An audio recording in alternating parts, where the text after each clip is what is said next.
Okay, part 2 of our video regarding Africa's climate zones, resources, and populated areas.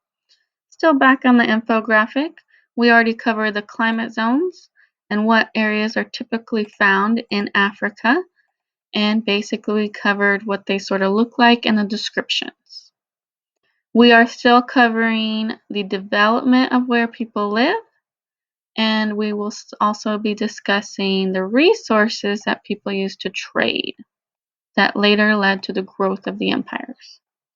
I want you to listen, make sure to take your notes, later post a comment or a summary, view other people's, share in the classroom tomorrow.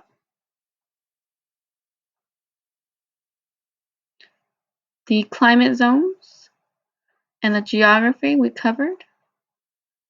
We have here different sections and areas that we want to go over as far as where people live. This is a picture of part of the Savannah or the Serengeti.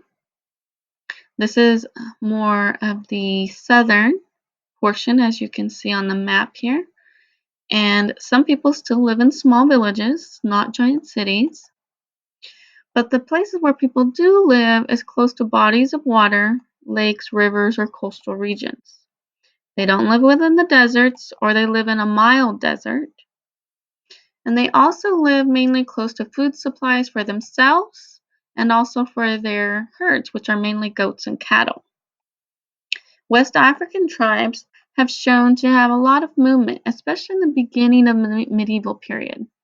We have it where our oldest tribes, the Bantu tribe, they actually started up north and traveled later on down south.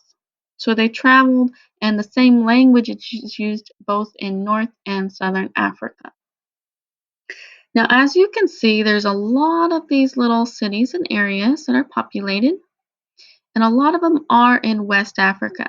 And here are some of the areas that we are going to be covering as far as the empires. And all these areas with the empires are located on this river here. This river is the Niger River. Okay? The Niger River was a great location for people to get resources. What do you need to be able to live? You need to be able to have food, shelter, and water. And that's why mostly all the tribes and people lived in that area.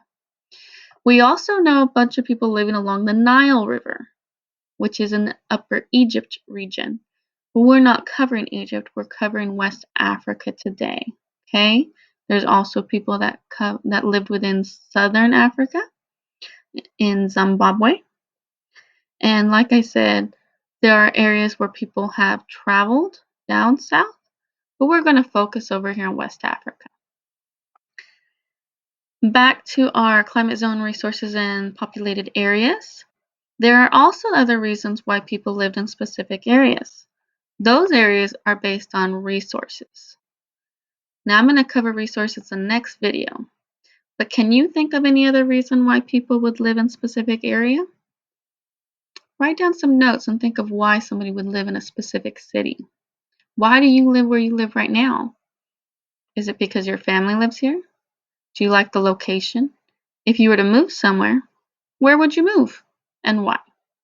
Think of those things when you think about where people live. I'm pretty sure it's similar to why people in medieval Africa lived in their area as well. We're going to go to the next section now.